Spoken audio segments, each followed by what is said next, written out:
স্নান করে পুজো দিয়ে নিয়েছি, তা আজকে আমি বাজার করতে যাবো না, যা আছে তাই রান্না করে দিও। পারবো না প্রতিদিন বাজার করে আনতে। এই যে প্রবেশে গেছে, বাপ বেটা দুজন, টাকা দিবে কম, প্রতিদিন বাজার করে খাওয়াতে পারবো না, যা আছে তাই রান্না করে নিও। যাই দেখি পাড়াটা ঘুরে আসি কে কি করছে।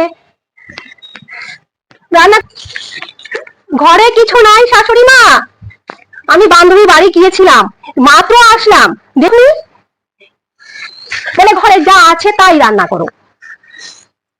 আমি শাড়ি চেঞ্জ করে রান্না করে দিচ্ছি, কিছুই নাই ঘরে। আসুন আসুন, যান পাড়া ঘুরে আসুন আপনি। বৌমা, বৌমা, তুমি কি রান্না করেছো? হয়েছে তোমার রান্না? থাল বাটি এগুলো কেন দিয়েছো এখানে? আমার খেতে দিবে? তাহলে আমি বসে পড়লাম, এই যে বসে পড়লুম। দাও বৌমা, দাও। কিছু নাই, কিছু নাই, কিছু নাই এখানে, কিছু নাই বাটিতে, কিছু নাই থালায়।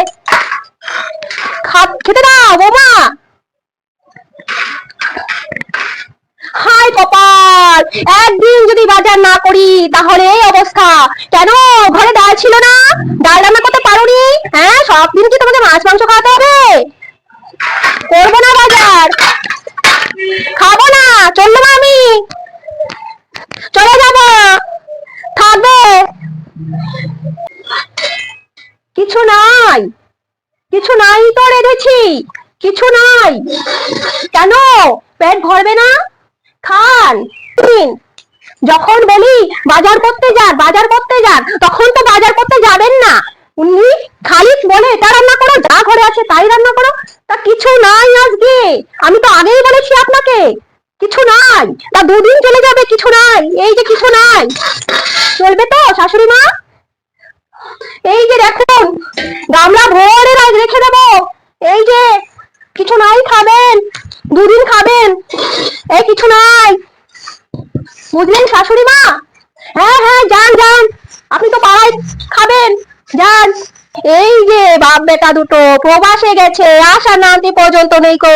হ্যাঁ বৌমা এইরকম বাড়াবাড়ি করছে, যাচ্ছি আমি, দেখি কোথায় কি পাওয়া যায়, একটু খেয়ে আসি। তুমি কি